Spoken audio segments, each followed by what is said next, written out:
નમસ્કાર, ખૂબ સ્વાગત છે આપનું વીટીવી ન્યૂઝમાં। હું છું આપની સાથે રાધા। બુલેટિનની શરૂઆત મહત્વના સમાચારથી। અમદાવાદમાં ગીતા મંદિર બસ સ્ટેન્ડમાંથી 100 કિલો ચાંદી સાથે એક વ્યક્તિની ધરપકડ કરી।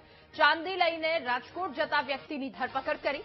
સ્ટેટ જીએસટી વિભાગે બાતમીના આધારે આ કાર્યવાહી હાથ ધરી છે। ત્યારે ચાંદી લઈને જતા રાજકોટ જઈ રહ્યો હતો એક વ્યક્તિ અને તેની ધરપકડ કરી છે સ્ટેટ જીએસટી વિભાગ, જેમના દ્વારા આ કાર્યવાહી હાથ ધરાઈ।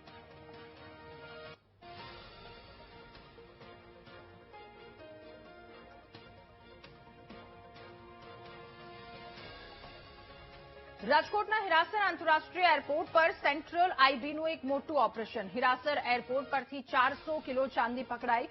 જપ્ત કરાયેલી ચાંદીની કિંમત આશરે 10 કરોડ રૂપિયા છે। સેન્ટ્રલ આઈબીને શંકાસ્પદ ચાંદી અંગે બાતમી મળી હતી અને આ સમગ્ર મામલે ગુજરાત એટીએસને પણ જાણ કરવામાં આવી।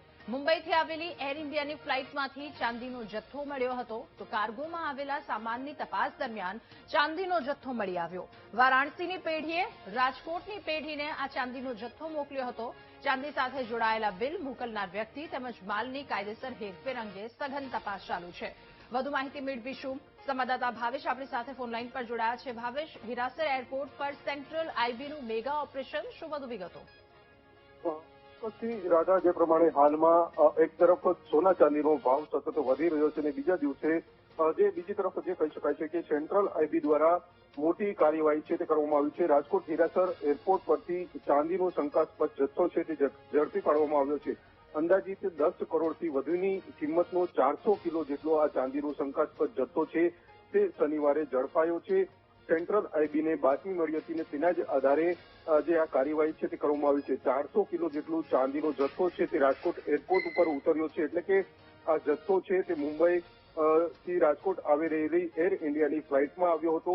કાર્ગોમાં સામાનની આ તપાસ દરમિયાન આ જે ચાંદીનો જથ્થો છે તે ઝડપાયો છે અને આ મામલે હાલ વધુ જે તપાસ છે તે કરવામાં આવી રહી છે। ઝડપાયેલ ચાંદીના જથ્થા મામલે પેઢીનું બિલ મોકલનાર કોણ છે તે તમામ બાબતોને લઈને હાલ તો જે કહી શકાય છે કે સેન્ટ્રલ આઈબી દ્વારા તપાસનો ધમધમાટ છે તે શરૂ કરવામાં આવ્યો છે, પરંતુ જે 400 કિલો જેટલો ચાંદીનો શંકાસ્પદ જથ્થો છે તે રાજકોટ ઇન્ટરનેશનલ એરપોર્ટ પરથી મળી આવતા શહેરભરમાં ચર્ચા છે તે મચી જવા પામી છે।